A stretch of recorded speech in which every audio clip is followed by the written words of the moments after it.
প্রথমেই আমাদের একটা কার্সি ভিজিট হয়েছিল, সেটা আমাদের যিনি ডিএন আছেন ছবি আসতেছে ডিআরএম সাহেব আজকে সময় দিয়েছিলেন, এবং আমাদের যে আজকের ভিজিট সেই ভিজিটের মধ্যে অনেকগুলো ইস্যুস রয়েছে। প্রথম হচ্ছে আমাদের অমৃত ভারত প্রকল্পে প্রচুর কাজ চলছে, সেগুলো নিয়ে আমাদের যেরকম আলোচনা হলো, লেটেস্ট পরিস্থিতি কী আছে, তার সাথে আমাদের রাধিকাপুর আমাদের সবার আমাদের জেলার সবচেয়ে বেশি ডিম্যান্ড, বিশেষ করে দিল্লির ট্রেন আর একটা দক্ষিণ ভারতের ট্রেন।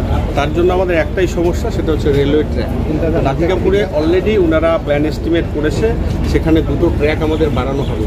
কিছু জমির সমস্যা রয়েছে, সেই ক্ষেত্রে জমির সমস্যা দীর্ঘদিনের, যদি আমাদের জমিগুলোর সমস্যা না মেটে সেই ক্ষেত্রে এখন আমরা ডালিমগা যাচ্ছি। ডালিমগা আমাদের রেলের অ্যাভেলেবেল ল্যান্ড রয়েছে, সেখানে আমাদের 2টো হোক 3টে হোক 4টে হোক ট্র্যাক হবে, এবং সেই ট্র্যাক হলে সেখানে আমাদের ট্রেনগুলো থাকবে, এবং দূরপাল্লার ট্রেনগুলো স্টার্টিং পয়েন্ট রাধিকাপুরই হবে, সেই ট্র্যাকের থেকে এসে রাধিকাপুরে চালু হবে। বাকি আমাদের স্টেশনগুলো আপগ্রেডেশন, বিশেষ করে আমাদের কালিয়াগঞ্জ, রায়গঞ্জ, ইসলামপুর, ডালখোলা যে স্টেশনগুলো রয়েছে, সেখানে আমরা বলছি যে কোনো একটা প্ল্যাটফর্মের মধ্যে পুরো শেড, নইলে বৃষ্টির সময় প্রায় মানুষ ভিজে যাচ্ছে, মানুষের কষ্ট হচ্ছে। এবং কালিয়াগঞ্জে লিফট থেকে শুরু করে, রায়গঞ্জে লিফট থেকে শুরু করে, ইসলামপুর, ডালখোলা লিফটের ফেসিলিটি করার জন্য, এবং তার সাথে আমাদের 3টে আমরা ওভারব্রিজের কথা বলেছি, একটা কালিয়াগঞ্জ, একটা রায়গঞ্জ, একটা আমাদের ইসলামপুর, সেগুলো হবে। আর আমাদের স্টেশনগুলো আপগ্রেডেশন হওয়া খুব দরকার। আর ডালিমগার ক্ষেত্রে যেটা আছে, সেটা ডালিমগা যদি আমাদের ট্র্যাক লাইন হয় অবশ্যই সেটা আপগ্রেডেশন হবে, এবং বাকি ছোটো ছোটো স্টেশনগুলো রয়েছে সেগুলোও আপগ্রেড হবে।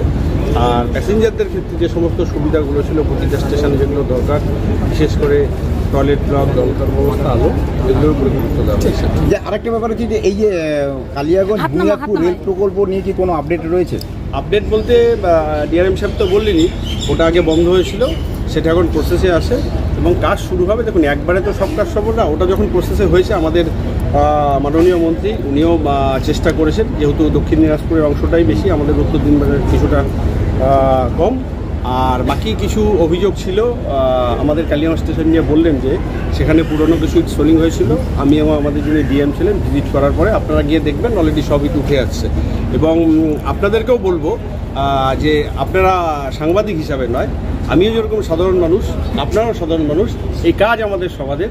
কারণ হচ্ছে মোদিজি কাজের ক্ষেত্রে অমৃত ভারত প্রকল্পে যে একটা গতি এনেছেন, আমরা সবাই মিলে সেই কাজটা দেখে নিয়ে যাতে ভালো করা যায়। সবসময় যে ডিএন বা ডিআরএম ছুটে আসবে সেটা নয়, আমরাও নাগরিক হিসাবে আমাদের দায়িত্ব নিয়ে কাজগুলো দেখে আমাদের বুঝে নেওয়া উচিত, কারণ আমরাও চাইবো কাজগুলো ভালো হোক। Thank you.